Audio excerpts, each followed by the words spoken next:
Hawa panas dan gerah yang menyelimuti Jakarta di pertengahan bulan Juni seolah terkumpul seluruhnya di dapur sempit kediaman keluarga suami saya di bilangan Kebayoran Lama. Kipas angin ventilasi berputar dengan kecepatan maksimal, namun tak mampu mengusir uap panas yang mengepul dari beberapa panci kaldu yang mendidih di atas kompor. Hari ini adalah acara selamatan untuk memperingati hari wafatnya kakek suami saya, sekaligus menjadi momen berkumpulnya seluruh keluarga besar dari pihak ayah dan ibu. Sejak fajar menyingsing, saya sendirian menenteng keranjang ke pasar, kemudian sibuk membersihkan sayuran, mengiris daging, dan menyiapkan 3 set hidangan lengkap untuk menjamu seluruh keluarga.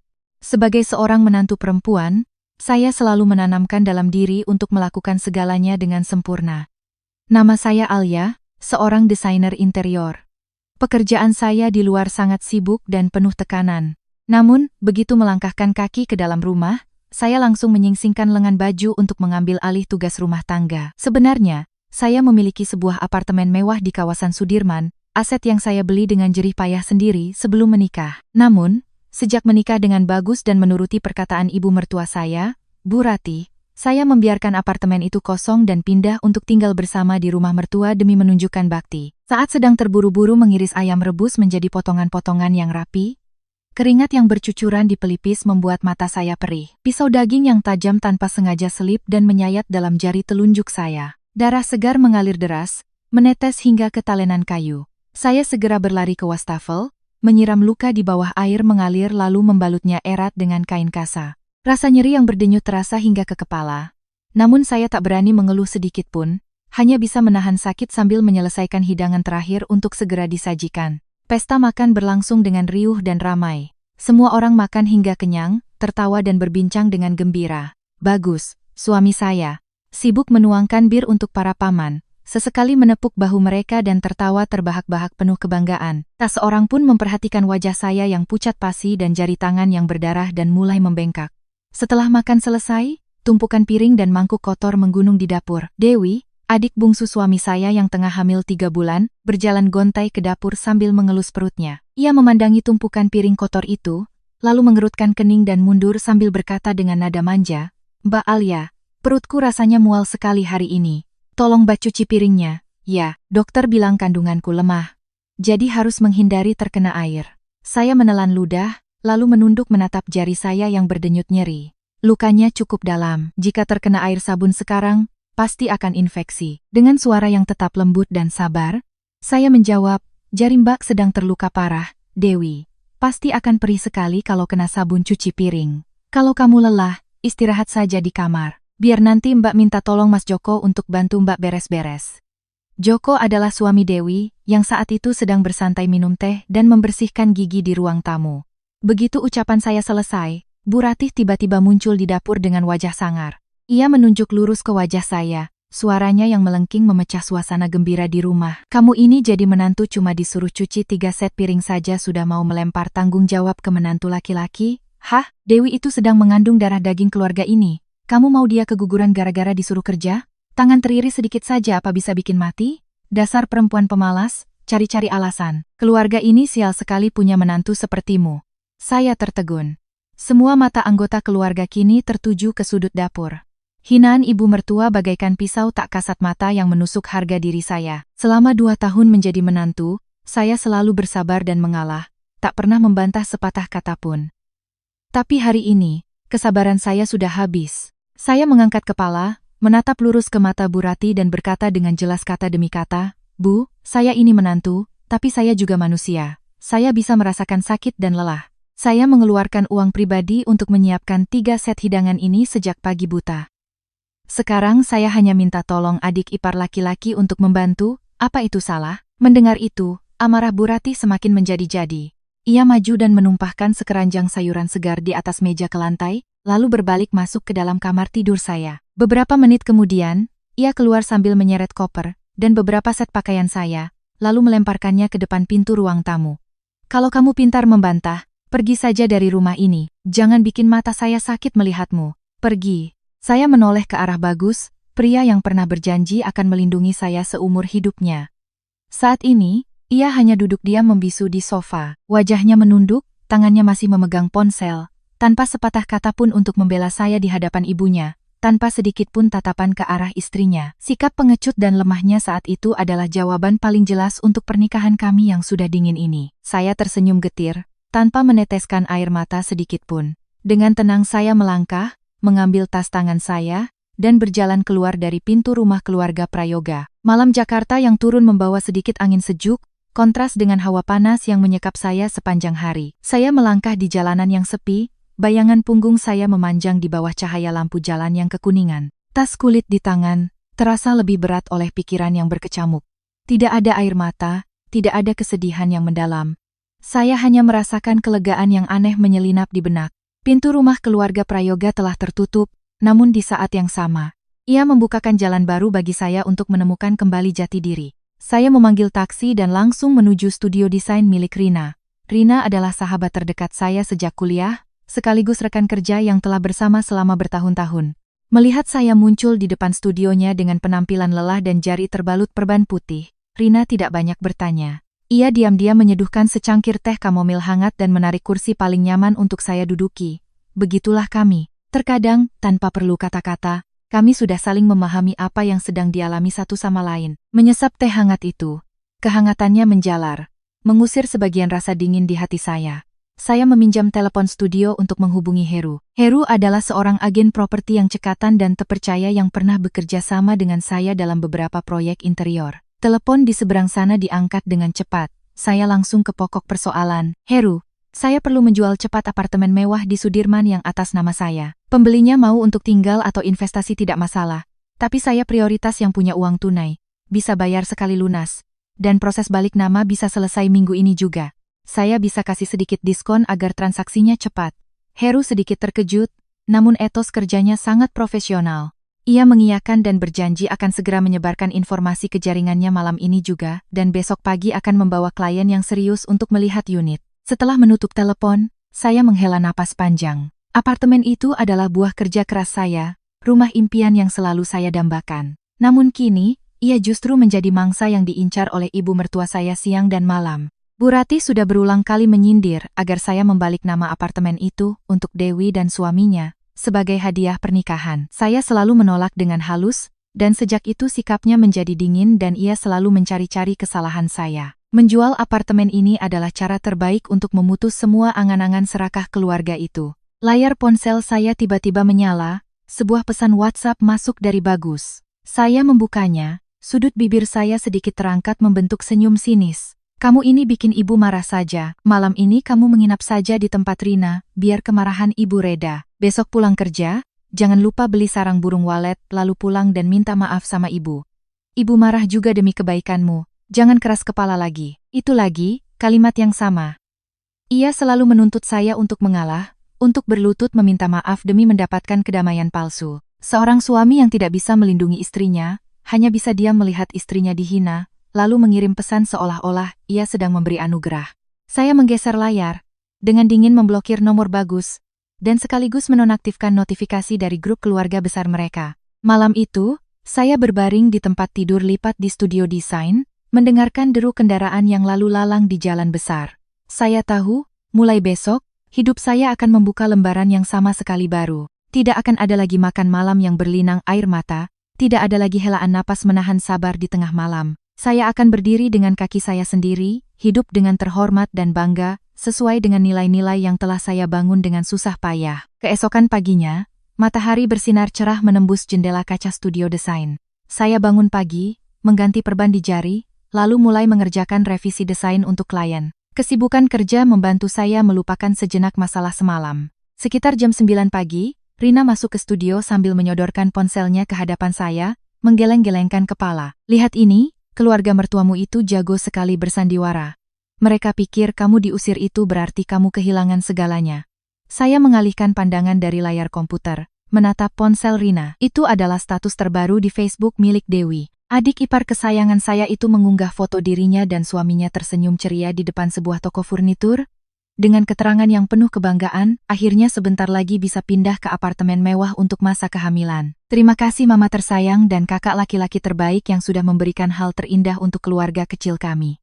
Punya rumah baru seluas ini, si kecil nanti bisa lari-larian sepuasnya. Bahagia tak terkira. Di bawah unggahan itu, kerabat dan teman-teman berlomba-lomba memberikan ucapan selamat. Tante Wati, tetangga sebelah rumah mertua saya, juga meninggalkan komentar memuji Bu Ratih yang sangat pengertian dan memanjakan putri bungsunya. Dari komentar-komentar itu, saya bisa menduga bahwa Bu Ratih telah menyebarkan berita ke seluruh tetangga bahwa ia telah berhasil menyingkirkan pengganggu yaitu saya, dan dengan gagah mengambil alih apartemen di Sudirman untuk Dewi dan suaminya. Ia telah merancang sebuah skenario sempurna, yakin bahwa seorang menantu yang diusir seperti saya tidak akan berani menuntut kembali asetnya, atau paling banter hanya akan menangis memohon untuk bisa kembali. Keserakahan telah membutakan akal sehat mereka. Mereka lupa satu hal yang sangat penting. Sertifikat hak milik apartemen itu sepenuhnya atas nama saya, dan tercatat jelas sebagai harta yang diperoleh sebelum menikah. Bagus tidak memiliki hak hukum sedikit pun atas apartemen itu. Tepat pada saat itu, Heru menelepon,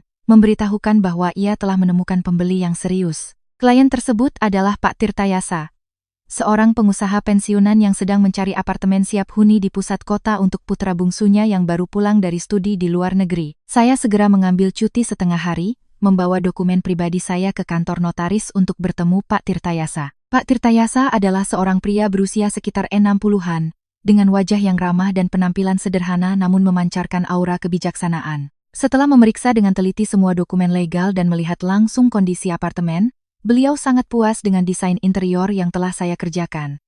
"Kamu ini seorang desainer, ya? Penataan rumahnya sangat artistik dan rapi. Saya beli unit ini, anggap saja putra saya ikut menikmati hasil kerja kerasmu," kata Pak Tirtayasa sambil tersenyum ramah. Karena Pak Tirtayasa membayar lunas melalui transfer bank pada pagi itu juga, saya memutuskan untuk memberinya diskon yang cukup besar sebagai hadiah pindah rumah. Kami menandatangani akad jual beli dengan cepat, menyelesaikan proses notaris, dan berjanji akan bertemu sore nanti di apartemen untuk serah terima kunci dan kode akses. Melihat notifikasi penambahan saldo miliaran rupiah masuk ke rekening saya, hati saya terasa tenang. Semuanya berjalan lebih lancar dari yang saya bayangkan. Rumah yang pernah menyimpan begitu banyak kenangan itu kini telah menemukan pemilik baru yang lebih baik. Saya memasukkan salinan akad ke dalam tas, membayangkan adegan sore nanti, dan berpikir dalam hati, drama keluarga Bu Ratih sudah saatnya ditutup. Sore itu, langit cerah dan angin bertiup sepoi-sepoi. Saya mengenakan gaun kerja berwarna biru dongker yang elegan,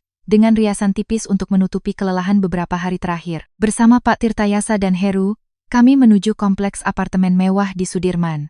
Begitu mobil kami berbelok ke jalan masuk penghuni, saya langsung mengenali pemandangan yang familiar di depan lobi Menara A. Sebuah truk pindahan kecil terparkir di depan pintu masuk. Pintu belakang truk terbuka lebar, di dalamnya penuh dengan kardus-kardus yang dilakban, televisi, kulkas, dan kasur. Berdiri di samping truk adalah Bu Ratih, sibuk menjinjing beberapa tas kain besar, wajahnya berkeringat namun berseri-seri sambil menunjuk-nunjuk dan memerintah para kuli angkut. Dewi, dengan gaun hamilnya yang longgar, berdiri bersandar di pilar lobi sambil memegang segelas es teh, memperhatikan suaminya, Joko, yang sedang bersusah payah mengangkat sebuah kipas angin menuju lift. Mereka benar-benar sudah menganggap ini rumah mereka. Saya tetap tenang, berjalan berdampingan dengan Pak Tirtayasa dan Heru menuju lobi utama. Ketika jarak kami hanya beberapa langkah lagi, Bu Ratih, yang sedang berteriak-teriak pada menantunya, tiba-tiba berhenti. Ia mengerjapkan matanya beberapa kali, seolah tidak percaya dengan apa yang dilihatnya. Saya, menantu yang diusirnya semalam, kini berdiri di hadapannya dengan penampilan yang rapi, tajam, dan sama sekali berbeda. "Alia, kenapa kamu di sini?" Bu Ratih tergagap, nadanya campur aduk antara bingung dan marah. "Mau apa kamu ke sini? Jangan harap bisa minta maaf. Saya beritahu kamu, mulai sekarang rumah ini milik Dewi dan suaminya. Kamu tidak punya hak untuk masuk." Dewi yang mendengar keributan ikut menoleh, ekspresi sombongnya terlihat jelas. "Mbak Alia, kamu kan sudah diusir dari rumah Mama, seharusnya tahu diri dan urus nasibmu sendiri. Datang ke sini mau merebut rumah ini dari aku, ya?" Saya berdiri di sana, sudut bibirku sedikit melengkung membentuk senyum tipis. Keserakahan mereka yang tak tahu malu kini terpampang nyata di depan umum. Saya tidak langsung menjawab, melainkan menoleh ke Pak Tirtayasa dan berkata dengan sopan, "Pak Tirta, mohon tunggu sebentar ya. Ini ada sedikit masalah pribadi, akan saya selesaikan dengan cepat." Pak Tirtayasa mengangguk dan mundur beberapa langkah. Saya maju selangkah, berhadapan langsung dengan Bu Ratih, dan berkata dengan suara yang jelas agar semua orang, termasuk para kuli angkut, bisa mendengarnya. "Bu, sepertinya Ibu salah paham. Apartemen ini adalah aset pribadi saya, dibeli dan atas nama saya sebelum menikah dengan Mas Bagus. Saya tidak pernah setuju untuk meminjamkannya kepada siapapun, apalagi memberikannya. Wajah Bu Ratih memucat, suaranya mulai melengking berusaha menutupi kebohongannya. Kamu bohong. Kamu itu menantu di keluarga saya, jadi hartamu juga harta keluarga suami. Bagus itu suamimu, dia berhak memutuskan. Saya ibunya, kalau saya bilang ini untuk Dewi, ya untuk Dewi, jangan bicara sembarangan. Saya menghela napas. Mengeluarkan salinan sertifikat hak milik dan akad jual beli yang baru saja ditandatangani pagi tadi dari dalam tas. Saya tidak punya waktu untuk berdebat hal yang tidak masuk akal dengan ibu. Saya kesini hanya untuk memberitahukan satu fakta. Rumah ini sudah saya jual, kunci dan kode aksesnya juga sudah diganti oleh teknisi gedung sejak siang tadi atas permintaan saya. Dan orang yang berdiri di belakang saya ini adalah pemilik barunya. Silakan ibu dan keluarga membereskan barang-barang, naik ke truk, dan cari tempat tinggal lain. Ucapan saya bagaikan sember air es yang disiramkan ke kobaran api. Suasana di sekitar mendadak hening, hanya terdengar suara mesin truk yang menyala. Bu Ratih dan Dewi berdiri mematung, mata mereka melotot menatap lembaran kertas berstempel merah di tangan saya. Impian mereka tentang kehidupan mewah di apartemen ini baru saja saya hancurkan tanpa ampun. Udara di lobi terasa begitu pekat dan menyesakkan. Bu Ratih menatap nanar akad jual beli itu, kedua tangannya mulai gemetar. Wajahnya berubah dari merah padam menjadi pucat pasi. Ia tidak percaya menantunya yang selama ini selalu diam dan penurut bisa bertindak begitu tegas dan tanpa ampun. Kamu berani menjual rumah di belakangku. Bu Ratih meraung, melemparkan tas-tasnya ke lantai, dan berusaha merebut kertas di tangan saya. Heru, sang agen properti, dengan sigap menghalangi, menjaga jarak aman untuk saya. Bu, mohon tenang. Bu Alia adalah pemilik sah. Beliau punya hak penuh untuk menjual asetnya, kata Heru dengan nada tegas.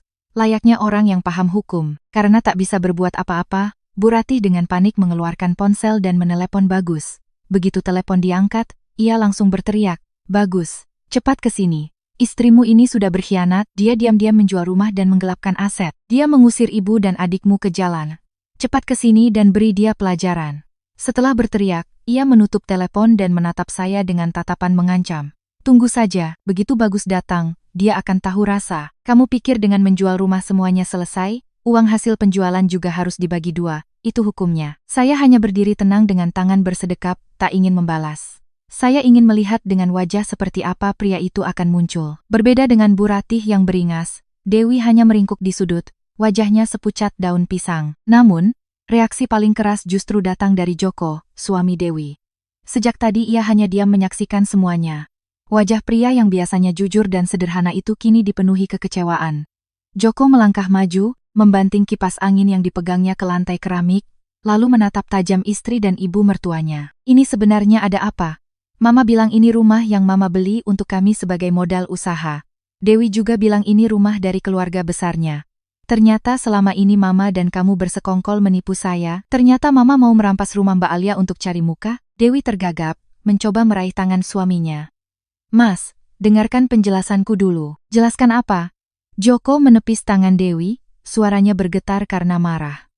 "Aku sudah terlanjur bangga cerita ke semua teman-teman di kampung kalau aku dihargai oleh keluarga istri. Sekarang apa? Aku dicap sebagai laki-laki matre yang mau merebut rumah kakak iparnya sendiri. Kalian yang bersandiwara, kalian selesaikan sendiri. Aku pulang." Setelah berkata demikian, Joko berbalik dan berjalan pergi menuju gerbang utama, mengabaikan tangisan dan panggilan Dewi. Bu Ratih berusaha mengejar menantunya untuk memberi penjelasan, tapi sia-sia. Para kuli angkut yang melihat situasi semakin panas, buru-buru mengembalikan semua barang ke dalam truk, sambil menggerutu karena membuang-buang waktu. Hampir 30 menit kemudian, Bagus baru tiba dengan sepeda motornya. Keningnya basah oleh keringat, penampilannya tampak panik. Begitu melihat saya, Bagus langsung menyalahkan. "Kamu ini bikin masalah apa lagi, Alia? Masalah keluarga kan bisa diselesaikan di dalam rumah. Kenapa harus bawa orang luar dan mempermalukan ibu? Kalau mau jual rumah pun, seharusnya bicara dulu denganku." Saya menatap lurus ke mata Bagus, tatapan yang dingin tanpa ada sisa cinta sedikit pun. "Selesaikan di dalam rumah, waktu ibumu melempar barang-barangku ke jalan tengah malam, apa kamu berpikir untuk menyelesaikannya di dalam rumah? Apartemen ini hasil keringatku. Aku tidak punya kewajiban melapor pada pria pengecut yang membiarkan kejahatan seperti kamu. Mulai saat ini, aku, kamu, dan keluargamu tidak punya hubungan apa-apa lagi. Surat cerai akan segera kukirim." Bagus terdiam, mulutnya ternganga tak bisa berkata-kata. Ia menatap akad jual beli, lalu menatap pemilik baru, kemudian beralih pada tumpukan barang milik ibu dan adiknya. Untuk pertama kalinya, saya melihat kilasan rasa takut dan penyesalan di matanya. Tapi semuanya sudah terlambat. Saya menoleh pada Pak Tirtayasa. Maafkan saya Pak, sudah membuat Bapak menyaksikan hal yang tidak menyenangkan. Sekarang mari kita ke atas untuk serah terima kunci. Saya melangkah pergi. Suara teriakan dan tangisan keluarga Prayoga tertinggal di belakang. Satu pintu telah tertutup, mengunci semua penderitaan dan ketidakadilan. Saya masuk ke dalam lift, mengangkat kepala, siap menghadapi perjalanan baru di mana rasa hormat dan pengertian menjadi yang utama. Semoga setelah kejadian memalukan ini, orang-orang yang tertinggal di sana bisa menyadari kesalahan mereka, dan mulai menghargai nilai sejati dari ikatan keluarga ketimbang ambisi materi yang dangkal. Semua yang terjadi hari ini adalah buah dari apa yang mereka tanam sendiri. Dan bagi saya, awal yang cemerlang resmi dimulai dari detik ini. 3 hari setelah insiden di lobi apartemen, saya menerima telepon dari Tante Wati, adik dari almarhum ayah mertua saya. Suaranya terdengar sangat serius. Meminta saya untuk hadir di rumah pusaka keluarga di Bilangan Dongda pada hari Minggu, jam 8 pagi. Tante Wati, dengan wibawanya sebagai yang lebih tua, mengatakan bahwa ini adalah rapat keluarga penting untuk menyelesaikan masalah saya dan Bagus. Saya tahu ini hanyalah sandiwara baru yang disutradarai oleh ibu mertua saya. Meskipun tak ada lagi rasa cinta yang tersisa, saya memutuskan untuk datang tepat waktu. Saya tidak mau lari, karena hanya orang bersalah yang melarikan diri. Rumah pusaka keluarga Prayoga terletak di sebuah gang sempit di Jalan Tondek Tang. Rumah 3 bagian dengan atap genteng merah bergaya kuno, di depannya terdapat halaman berlumut. Melangkah melewati ambang pintu kayu jati yang sudah usang, pemandangan seluruh keluarga besar suami yang sudah duduk mengelilingi satu set meja kursi ukir langsung menyambut saya. Aroma dupa dari altar leluhur menyebar, menciptakan suasana yang suram dan berat. Bu Rati duduk di tengah, kepalanya dibalut selendang hitam, tangannya terus-menerus mengusap sudut matanya yang memerah dengan sapu tangan. Paman Dodi, adik bungsu almarhum ayah mertua, duduk dengan tangan bersedekap dan wajah penuh amarah. Bagus meringkuk di sudut, rambutnya acak-acakan, tak berani menatap siapapun. Dewi tidak hadir, mungkin karena masalah dengan suaminya kemarin. Saya tidak datang sendirian. Di samping saya ada Mas Bima, seorang pengacara handal yang juga merupakan kakak kelas saya di universitas. Begitu kami masuk, semua mata tertuju pada kami. Tanpa menunggu saya menyapa, Tante Wati menggebrak meja dengan keras, suaranya terdengar berwibawa. Alia, kamu masih berani menunjukkan wajahmu di sini? Kamu jadi menantu di keluarga ini? Belum berbakti sedikit pun sudah berani mengusir ibu dan adik mertuamu ke jalan. Sungguh sial keluarga Prayoga mendapatkan menantu kejam sepertimu. Dengan tenang saya menarik sebuah kursi kayu dan mempersilahkan Mas Bima duduk. Saya pun duduk tegap, berhadapan dengan para tetua yang menatap saya dengan garang. Saya menjaga suara saya tetap lembut namun tegas. Tante Wati, Paman Dodi, saya datang hari ini karena menghargai hubungan keluarga selama ini. Tapi saya ingin meluruskan perkataan Tante. Saya tidak mengusir siapapun. Apartemen itu adalah aset sah milik saya. Saya punya hak untuk menjualnya. Bu Rati dan Dewi yang datang tanpa izin untuk pindah. Fakta ini sudah jelas. Saya mohon Tante dan Paman bisa melihatnya dengan jernih. Mendengar itu, Bu Rati langsung menangis tersedu-sedu. Tangisan palsunya menggema di seluruh ruangan. Sambil menangis, ia memukul-mukul meja. Lihat, para Paman dan Tante, dia membantah terus. Saya besarkan Bagus dengan susah payah. Menikahkannya dengan harapan bisa punya sandaran di hari tua. Ternyata, dia menghasut suaminya untuk menjual aset, menelantarkan ibu dan adiknya. Uang hasil penjualan dia ambil semua. Tidak dibagi sepeser pun dengan Bagus. Perempuan seperti ini hatinya terbuat dari batu. Paman Dodi berdeham, menatap saya dengan curiga. Ia menunjuk ke arah saya dan membentak, jangan bawa-bawa hukum di sini. Menurut adat, perempuan yang sudah menikah hartanya menjadi milik keluarga suami. Kamu jual rumah dapat miliaran rupiah, setidaknya harus dibagi 2 dengan Bagus, atau serahkan pada Bu Ratih untuk mengurus keluarga dan membantu Dewi. Kamu mau membawa lari uang itu dan menelantarkan keluarga suamimu? Itu tidak berbakti, melanggar moral. Hari ini, di hadapan para tetua, kamu harus menyerahkan setengah dari uang itu. Kalau tidak, jangan salahkan kami jika kami bertindak keras. Tuduhan-tuduhan tak masuk akal dan patriarkis itu menghujani saya. Mereka menggunakan jumlah mereka yang banyak dan dalih adat istiadat untuk memaksa saya menyerahkan uang hasil jerih payah saya. Saya memandang wajah mereka satu persatu. Mereka semua orang tua yang seharusnya lebih bijaksana, tapi malah bersekongkol membela hal yang jelas-jelas salah. Saya menoleh ke arah Bagus. Ia masih diam, tanpa sepatah kata pun pembelaan untuk istrinya. Keheningannya justru semakin memperkuat posisi Bu Ratih dan kerabatnya. Tapi saya bukan lagi menantu penurut yang dulu. Kali ini saya datang untuk mengakhiri segalanya. Saya memberi isyarat pada Mas Bima. Sandiwara pemaksaan ini harus diungkap dengan dasar hukum yang jelas. Mas Bima dengan tenang berdiri, membuka tas kulitnya, dan mengeluarkan setumpuk dokumen yang tersusun rapi. Sikap profesionalnya membuat semua bisik-bisik di ruangan itu seketika berhenti. Ia meletakkan dokumen-dokumen itu di atas meja, tepat di hadapan Bu Ratih, Tante Wati, dan Paman Dodi, lalu berkata dengan lantang, "Selamat pagi, Bapak, Ibu. Saya Bima, kuasa hukum dari Ibu Alia. Kedatangan saya hari ini untuk meluruskan beberapa hal terkait hak kepemilikan aset yang sedang dibicarakan, untuk menghindari kesalahpahaman dan tuntutan yang tidak sesuai dengan hukum yang berlaku." Mas Bima mengangkat salinan sertifikat hak milik apartemen yang telah dilegalisir, agar semua bisa melihat. "Bapak dan Ibu sekalian, ini adalah sertifikat kepemilikan apartemen di Sudirman. Sertifikat ini diterbitkan atas nama Ibu Alia 3 tahun penuh sebelum beliau menikah dengan Bapak Bagus. Menurut Undang-Undang Perkawinan, ini adalah harta bawaan yang diperoleh sebelum pernikahan. Ibu Alia memiliki hak penuh untuk mengelola, menjual, atau menghibahkannya tanpa memerlukan persetujuan dari Bapak Bagus atau siapapun. Tindakan Ibu Alia menjual apartemen adalah sah secara hukum. Bapak Bagus tidak memiliki kontribusi apapun dalam pembelian apartemen ini, sehingga beliau tidak berhak atas uang hasil penjualan sepeser pun. Tuntutan untuk membagi dua uang tersebut tidak memiliki dasar hukum. Seluruh ruangan hening. Wajah Paman Dodi memerah lalu pucat. Tante Wati ternganga. Bu Ratih seolah tak percaya dengan apa yang didengarnya. Ia maju dan merebut kertas itu dari tangan Mas Bima. Matanya membelalak membaca tanggal penerbitan sertifikat. Tangannya gemetar. Tidak mungkin. Hukumnya kan harta bersama. Mana bisa dia bawa lari uangnya sendiri? Pengacara kalian ini hanya membela yang salah. Raung Bu Ratih, berusaha mencari celah harapan terakhir. Mas Bima tetap tenang namun tegas. "Ibu, hukumnya sudah sangat jelas. Harta bersama hanya berlaku untuk aset yang diperoleh selama masa perkawinan. Saya sarankan keluarga untuk menerima kenyataan ini dan menghindari tindakan mengancam atau memaksa Ibu Alia, karena hal itu bisa berujung pada masalah hukum yang lebih serius." Saya maju selangkah, mengeluarkan ponsel dari tas.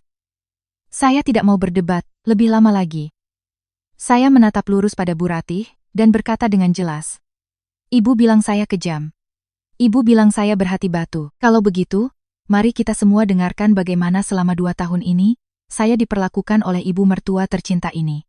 Saya membuka aplikasi rekaman suara dan menaikkan volumenya hingga maksimal. Rekaman-rekaman ini sengaja saya simpan setiap kali Bu Ratih memarahi saya tanpa alasan di dapur atau di ruang keluarga saat Bagus tidak ada. Suara melengking Bu Ratih terdengar jelas dari speaker ponsel.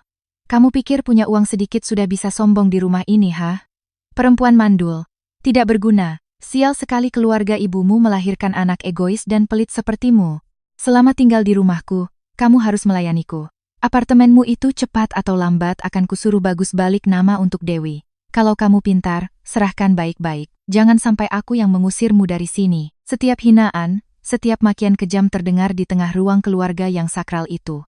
Tante Wati dan Paman Dodi terbelalak menatap Bu Ratih. Citra ibu mertua penyayang dan pekerja keras yang selama ini dibangun oleh Bu Ratih hancur berkeping-keping. Bu Ratih pucat pasi, berusaha merebut ponsel saya, tapi Mas Bima dengan sigap menghalangi. "Semuanya sudah dengar, kan?" Saya menyimpan ponsel saya, lalu mengeluarkan surat gugatan cerai yang sudah saya tanda tangani dari tas dan meletakkannya dengan keras di atas meja. Saya sudah menjalankan kewajiban saya sebagai menantu, tapi saya tidak bisa terus hidup dalam keluarga yang penuh kebohongan dan kekerasan mental seperti ini. "Mas Bagus, surat ini sudah saya tanda tangani. Silakan kamu tanda tangani, dan kita akhiri semuanya baik-baik.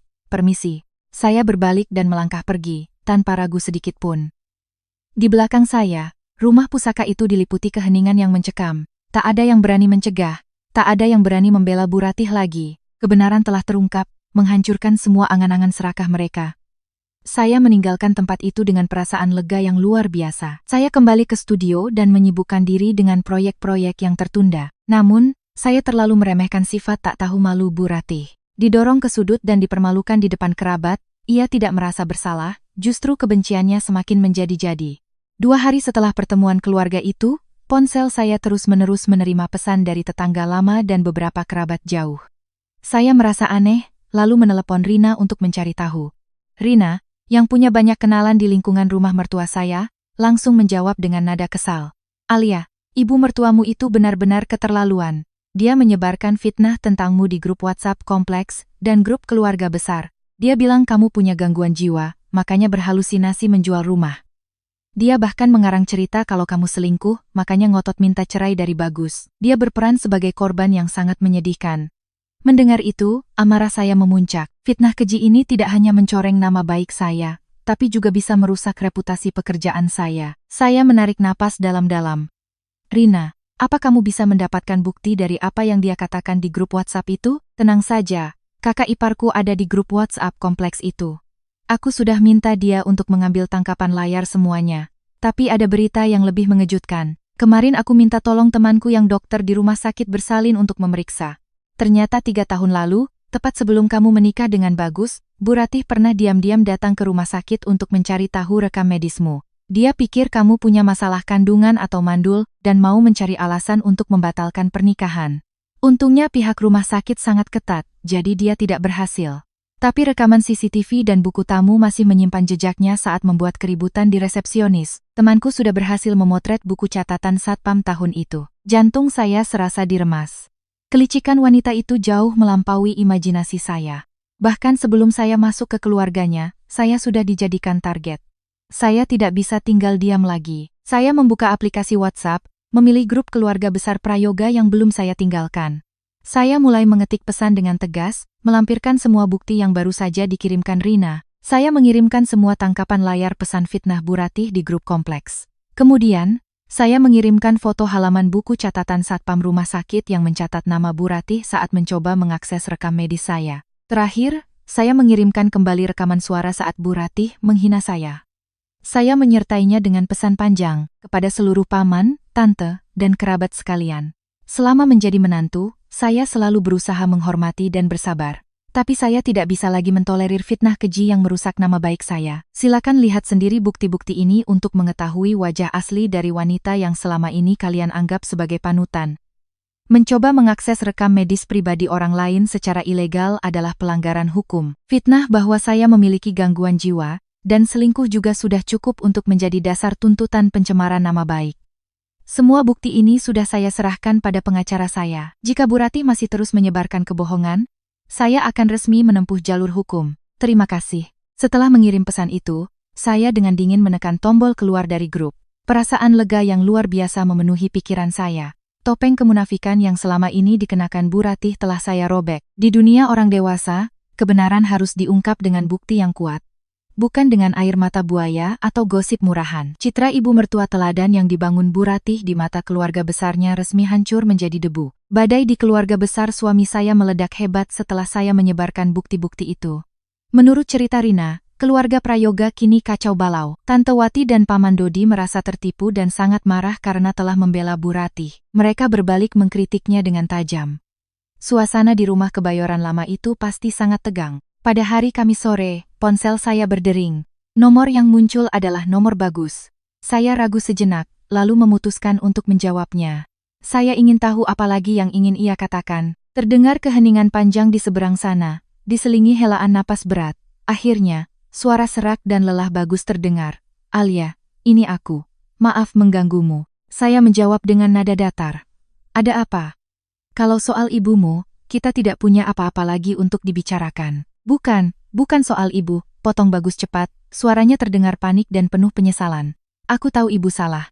Beberapa hari ini rumah kacau, kerabat menjauh. Aku juga sangat lelah. Aku sudah mendengarkan semua rekaman dan membaca pesan yang kamu kirim. Aku benar-benar tidak tahu ibu bisa berkata sekasar itu padamu di belakangku. Ibu selalu bilang padaku kalau kamu tidak sopan, tidak becus mengurus rumah. Aku terlalu percaya pada ibu tanpa mencari tahu kebenarannya. Saya tersenyum sinis. Kamu tidak tahu, atau sengaja tidak mau tahu, aku tinggal di rumahmu selama 2 tahun. Matamu buta dan telingamu tuli. Setiap kali ibumu menyindirku di meja makan, kamu hanya menunduk. Kelemahan dan sikap pengecutmu lah yang menjadi senjata paling tajam bagi ibumu untuk menginjak-injak harga diriku. Sekarang kamu minta maaf, apa gunanya? Bagus terdiam. Terdengar isak tangisnya di telepon. Ia akhirnya harus menghadapi kenyataan tentang dirinya sendiri. Aku tahu aku salah, Alia. Aku pengecut. Aku tidak bisa melindungi wanita yang kucintai. Aku sudah kehilangan istri terbaik. Aku tidak berani meminta maaf atau memintamu kembali. Aku menelepon hanya untuk bilang kalau aku setuju bercerai. Aku akan melepaskanmu. Bisakah kita bertemu sekali lagi untuk menyelesaikan urusan surat-surat? Mendengar pengakuannya, hati saya terasa tenang. Tak ada lagi amarah, hanya kekosongan dan kelegaan. Pernikahan yang dimulai dengan cinta masa muda, berakhir dengan kesadaran terlambat dari seorang pria yang tak pernah dewasa. Baik, jam 2 siang besok, bawa KTP dan kartu keluargamu ke studio desainku di Jalan Wijaya. Kita tanda tangani semuanya di sana. Setelah itu, kita jalan masing-masing. Saya menutup telepon. Sinar matahari sore menerpa sketsa-sketsa desain di meja saya. Saya meregangkan tubuh dan menarik napas dalam-dalam. Permintaan maaf, Bagus memang terlambat. Tapi itu menjadi penutup yang sempurna untuk sebuah kesalahan yang telah berani saya lewati. Tepat jam 2 siang keesokan harinya, Bagus muncul di studio saya. Penampilannya membuat saya sedikit terkejut. Ia tampak jauh lebih kurus, dengan mata yang cekung dan wajah yang tidak terawat. Kemejanya kusut. Ia terlihat sangat lelah dan putus asa, sangat berbeda dari sikapnya yang biasanya angkuh. Rina yang sedang berada di studio, dengan sopan mempersilakan Bagus masuk lalu pamit keluar, memberikan kami ruang pribadi. Saya menuangkan segelas air putih dan menyodorkannya, lalu mengeluarkan surat gugatan cerai, yang hanya tinggal menunggu tanda tangannya. Semua sudah jelas tertulis. Kita tidak punya harta bersama. Harta masing-masing tetap menjadi milik pribadi. Anak juga belum ada. Silakan dibaca, kalau setuju, tanda tangan di sini, kata saya dengan nada profesional. Bagus mengambil pulpen dengan tangan gemetar. Ia menatap kosong ke kertas itu, matanya memerah. Tanpa membaca, ia langsung menandatanganinya. Setelah selesai, ia mendorong kertas itu kembali ke arah saya. Suaranya tercekat. Aku tidak punya hak menuntut apapun. Semua yang kamu miliki adalah hasil kerja kerasmu. Semoga kamu hidup bahagia setelah ini, dan menemukan pria yang lebih baik dariku, yang bisa menghargaimu. Saya melipat surat itu dan memasukkannya ke dalam map. Terima kasih. Kamu juga, hiduplah sebagai pria yang mandiri. Jangan biarkan orang lain menentukan jalan hidupmu. Perpisahan kami berjalan dengan damai. Namun, saat Bagus hendak beranjak pergi, pintu kaca studio didorong dengan keras. Bu Ratih dan Dewi menerobos masuk dengan wajah penuh amarah. Meskipun sedang hamil besar, Dewi berjalan dengan cepat, wajahnya memerah. Bu Ratih menyingsingkan lengan bajunya sambil menunjuk-nunjuk. Jadi di sini kamu bersembunyi. Dasar perempuan licik.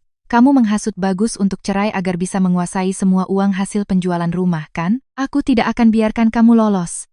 Kembalikan uang itu. Kembalikan biaya yang sudah kuhabiskan untuk membesarkan Bagus. Dewi ikut menimpali dengan nada sinis. Mbak Alia, setelah menyingkirkan kami, sekarang kamu bisa hidup enak di sini? Mas Joko mau menceraikanku gara-gara masalah apartemen itu? Ini semua salahmu, kamu menghancurkan kebahagiaanku. Jangan harap kamu bisa hidup tenang. Saya mengerutkan kening dan berdiri. Kalian sudah keterlaluan. Ini tempat kerja saya. Uang penjualan rumah itu milik saya, sah secara hukum. Jangan mengada-ada. Bu Ratih semakin menjadi-jadi. Ia maju dan hendak menumpahkan gelas air di meja saya. Berani kamu membantahku? Akan kuacak-acak tempat ini, biar semua orang tahu betapa jahatnya kamu. Kembalikan uangku. Tepat saat itu, sebuah tangan besar mencengkeram pergelangan tangan Bu Ratih. Kekuatannya membuat Bu Ratih tertegun dan menoleh. Itu adalah Bagus. Matanya memerah, urat-uratnya menonjol. Kemarahan yang selama ini terpendam akhirnya meledak. Tangan Bagus mencengkeram erat pergelangan tangan ibunya, menghentikan niatnya untuk membuat kekacauan. Bu Ratih tertegun, menatap tak percaya pada putranya yang selama ini selalu patuh. Suasana di studio menjadi tegang. Cukup, Bu. Apa semua ini masih belum cukup? Suara Bagus terdengar serak, penuh dengan kemarahan yang tertahan. Ia mendorong pelan tangan ibunya, lalu berdiri di depan saya, melindungiku dengan punggungnya. Jika tindakan ini terjadi 2 tahun lalu, mungkin saya akan terharu. Tapi sekarang, itu hanya terasa getir. Apa yang kamu lakukan, anak durhaka? Kamu membela perempuan ini dan melawan ibumu? Raung Bu Ratih. Cukup, Bu. Aku tidak membela siapapun. Aku yang selama ini buta. Ibu selalu bilang kalau ibu berutang ratusan juta rupiah untuk biaya pernikahan kita, dan menggunakan alasan itu untuk memaksa Alia menyerahkan semua gajinya. Tapi apa kebenarannya? Ibu lebih tahu dari siapapun. Wajah Bu Ratih pucat pasi. Dewi yang berdiri di sampingnya juga tampak terkejut. Jangan pikir aku tidak tahu, lanjut Bagus dengan nada pahit. Uang yang ibu pinjam dari tante dan paman bukan untuk pernikahanku. Biaya pernikahan kita, setengahnya ditanggung oleh Alia dari tabungannya. Ibu meminjam uang itu untuk investasi tanah dan tertipu. Karena takut ditertawakan, ibu melimpahkan semua beban itu pada menantu ibu. Ibu menciptakan sandiwara untuk memeras istriku. Dan aku, karena ingin menjaga nama baik keluarga, ikut membiarkannya. Saya berdiri di belakangnya, mendengarkan semuanya. Jadi, di balik kekejaman ibu mertua saya ada kebohongan yang begitu besar. Bagus tahu segalanya, tapi ia memilih diam dan membiarkan saya menderita. Perasaan lega karena telah memutuskan bercerai semakin kuat. Di tengah ketegangan itu, ponsel Dewi berdering. Itu telepon dari ibu mertuanya. Dengan panik Dewi menjawab. Dari seberang telepon, tanpa perlu mode pengeras suara, terdengar suara makian yang keras. Jangan panggil saya mama. Keluarga saya tidak punya menantu penipu dan matre sepertimu. Joko sudah cerita semuanya. Kamu dan ibumu bersekongkol mau merebut harta kakak iparmu.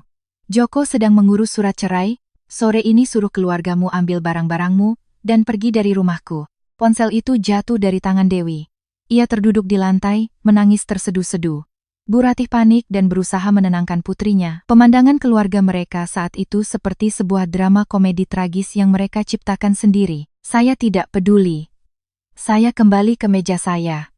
Tiba-tiba, sebuah mobil mewah berhenti di depan studio. Seorang pria parubaya yang elegan, Pak Suryo, direktur sebuah jaringan resor besar, masuk.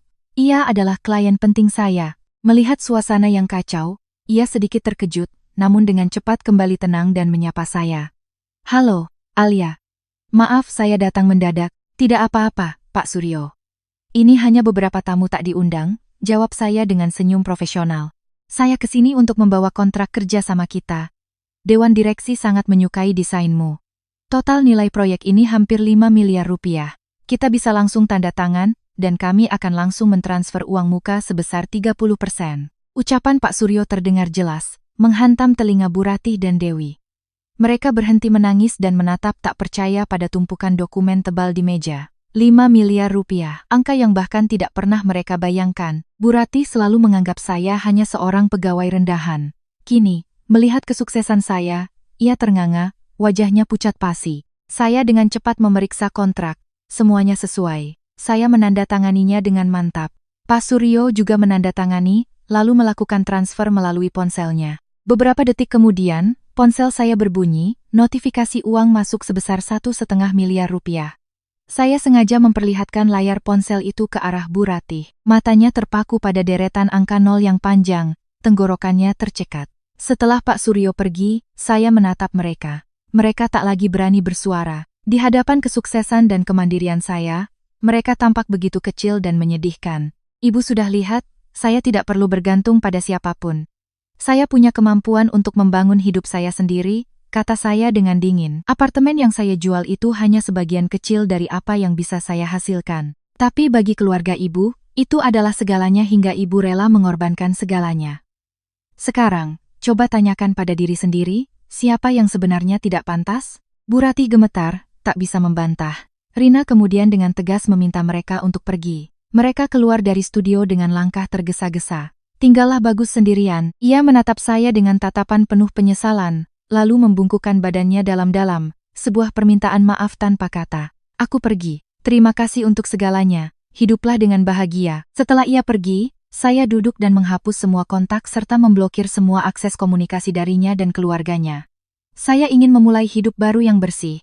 Rina membawakan secangkir teh hangat, semua sudah beres, katanya. Saya mengangguk, menatap keluar jendela. Sangat beres. Aku hanya menyesal satu hal, kenapa tidak kulakukan ini lebih cepat. Tapi tidak apa-apa, lebih baik terlambat daripada tidak sama sekali. Kehidupan saya setelah itu berjalan dengan cepat.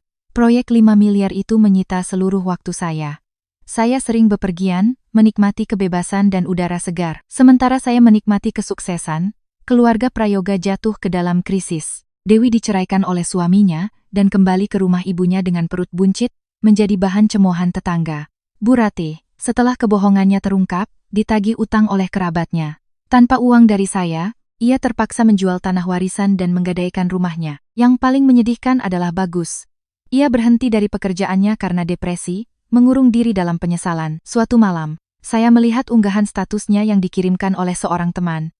Andai saja dulu aku cukup berani untuk melindungimu, kehilanganmu adalah hukuman terbesar dalam hidupku. Tapi semuanya sudah terlambat untuk kata andai. Saya membaca tulisan itu tanpa emosi. Ada kesalahan yang tak bisa diperbaiki. Setengah tahun berlalu. Surat putusan cerai resmi dari pengadilan ada di tangan saya. Saya resmi menjadi wanita lajang yang bebas. Studio desain saya semakin berkembang. Pagi itu, saat sedang menikmati kesendirian, Rina datang membawa sebuket bunga lili. "Selamat untuk kebebasanmu," katanya. Saya tersenyum. "Terima kasih sudah selalu ada untukku. Melalui semua ini, saya belajar pelajaran berharga. Kesabaran buta tidak akan pernah dihargai. Seorang wanita hanya bisa bahagia jika ia mencintai dirinya sendiri, mandiri secara finansial, dan berani menentukan nasibnya sendiri. Uang bukanlah segalanya, tapi ia adalah perisai untuk melindungi martabat kita." Telepon berdering. Sebuah perusahaan properti besar ingin mengajak kerjasama untuk proyek apartemen mewah di kawasan elit. Saya tersenyum dan menjawab dengan percaya diri. "Ya, selamat siang. Saya Alia, Direktur Studio Desain Interior. Tentu. Jam 3 sore ini saya bisa bertemu." Saya menutup telepon, menatap sinar matahari musim semi yang cerah. Tak ada lagi dendam. Semua telah menjadi masa lalu. Di hadapan saya terbentang jalan yang luas. Awal yang cemerlang yang saya ciptakan dengan tangan saya sendiri. Hidup ini masih panjang, dan saya siap menulis bab-bab terindah untuk diri saya sendiri.